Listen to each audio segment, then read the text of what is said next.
Infinity War is finally here, rolling in on a wave of trauma and death, and boy is it jaw-dropping. For even casual fans of the MCU, there's no denying the movie is a certified hard hitter, wiping out half the Avengers and their pals with one fatal click of Thanos' giant purple sausage fingers.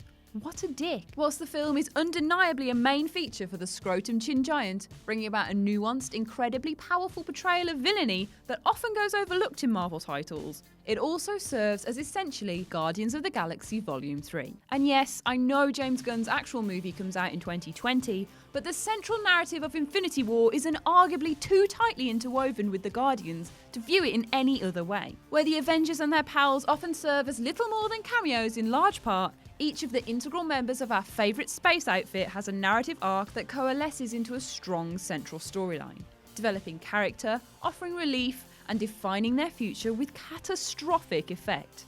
So what do we learn about our Galaxy Defenders in the movie? And what does it spell for the rest of their franchise? Gamora is key to Thanos' plans, and likely a recurring feature for next year's Avengers 4, if the haunted image of her as a child is anything to go by.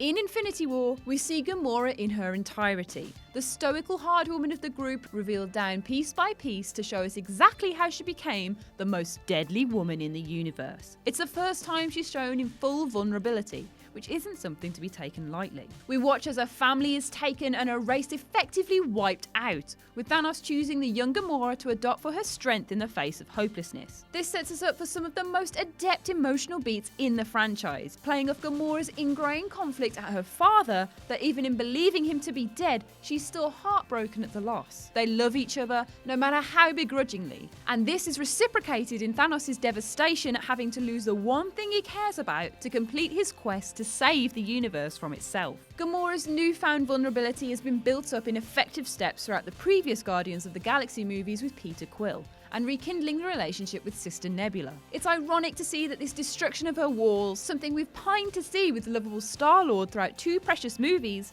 serves as her downfall. She can't let her sister suffer, and she isn't strong enough to continuously fight Thanos. It's the peak of her emotional arc, and it becomes her death sentence. Quill gets the same treatment, moving from comic relief to devastated boyfriend. A huge turning point for both him and Gamora as they finally admit their love for each other. Learning of her death sparks a primal rage in Quill that results in losing the battle against Thanos as he breaks Mantis' connection and stops the removal of the Infinity Gauntlet. We've never seen this much emotional complexity to his character, and it's come from the heart of a man that lost his mother, recently lost his father, as well as his closest father figure, and has now lost the only other person he's ever loved.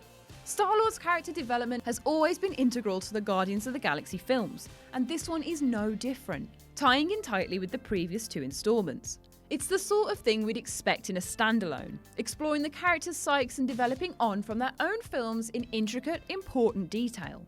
No one else really gets that privilege except the Vision and Scarlet Witch storyline. Obviously, we're going to see a lot of emotion from all 40 plus of the protagonists we've come to know and love, but it's the Guardians that serve as the most crucial to the plot. Whilst Captain America barely speaks and the Wakandans are wasted in their minimal screen time, there's the interplay between the crew and musical cues that define a Guardians movie throughout Infinity War, indicating a heavy preference on the spacefaring protectors. Drax, Mantis, and Nebula continue as much in the same way as ever, and Rocket and Groot continue their camaraderie in a different way now the Living Tree has reached his teenage years. Seeing these two working together again, and in particular Rocket becoming some sort of father figure to the plant, is enough to make you feel sick when you realise Rocket has to relive the pain of watching him die once more by the end of the film. If anything, Rocket's growth from angry trash panda to part of the family is truly played out throughout Infinity War. After the events of Volume 2, he's allowed to express himself and do the right thing in a way we've never really experienced from him. Instead of opening with him stealing batteries, we're shown the team working together to answer a distress signal. Instead of being a destructive megalomaniac, he helps Thor unconditionally, and doesn't take anything from a weapons forge designed to build god-wielding tools of death. His favourite thing. As for the ending, the deaths of the Guardians of the Galaxy are some of the most heartbreaking of the cull. It's not the same as characters whose mantle can be taken on by new heroes. Where Black Panther is a rite of passage and costumes such as Spider-Man and Captain America can be passed on, the Guardians remain entirely their own creations, irreplaceable in their unique abilities. That's not to say it wasn't crushingly devastating seeing T'Challa and Peter Parker bite the dust, or rather, become the dust. But as superheroes go, we know their personas can be continued through their suits. In comparison, Groot and Gamora are the very last of their kind, and Rocket and Star-Lord are genetically unique. There is no replacement. So what does this all mean?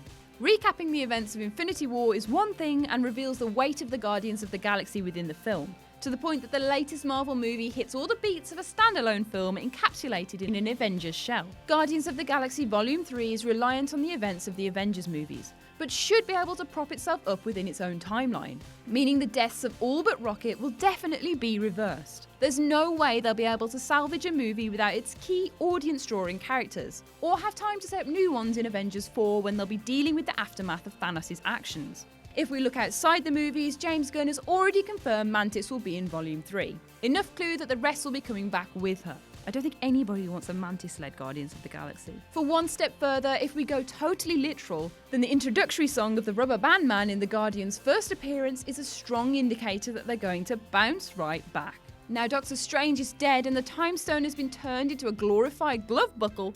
The only person that can fix the timeline and bring people back, just like with Vision, is Thanos. What on earth would make him want to do that after he just completed his life goal? Simply put, Gamora. Child Gamora being referenced a second time when Thanos has utilised the power of the Infinity Gauntlet shows she's on his mind a lot more than we give him credit for. That image of a little girl looking up to her father is one that could haunt him and fill him with regret, setting out to right the wrongs of his devastating clique.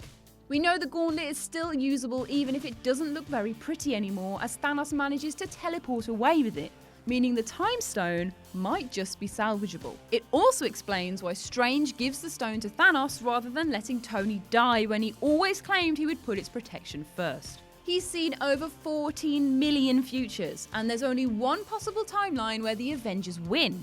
The Time Stone has to be protected, and his knowledge has been imparted as it was the only way. It's likely the winning future is the one that won't make sense to the other members just yet. Rocket and his new best friend Thor have stakes in bringing back their families, and it's on Gamora's lifeless body that these stakes can be realised. Avengers 4 looks set to be Guardians of the Galaxy Volume 4 before we've even had the announcement yet. And with such beautiful planets, head-bopping soundtracks and emotional stakes on the line, it's no wonder they're taking on the central roles as we wave goodbye to the age of Robert Downey Jr. They're the next step on in the franchise and define a new era of movies that will follow in their stylistic footsteps. With Thor Ragnarok taking influence from the success of the Guardians and even more colour-popping palettes and joke-laden dialogue cropping up throughout Marvel films, it's clear to see the direction they're looking in. The Guardians have dominated the latest Avengers movie and it's one of the best ones yet. Testament to their superior formula. Now, let's all cross our fingers that they're on their way back, or it's over before it's even begun. Motherfuck. Hello there, you've made it all the way to the end of the video, and as part of my designated 18 hours of community service, I'm here to tell you that we have a number of other channels available for you to subscribe to, as well as other slightly, possibly not related videos for you to watch. So please do one of the things to my left or right, otherwise I have to pick up leaves on the roadside.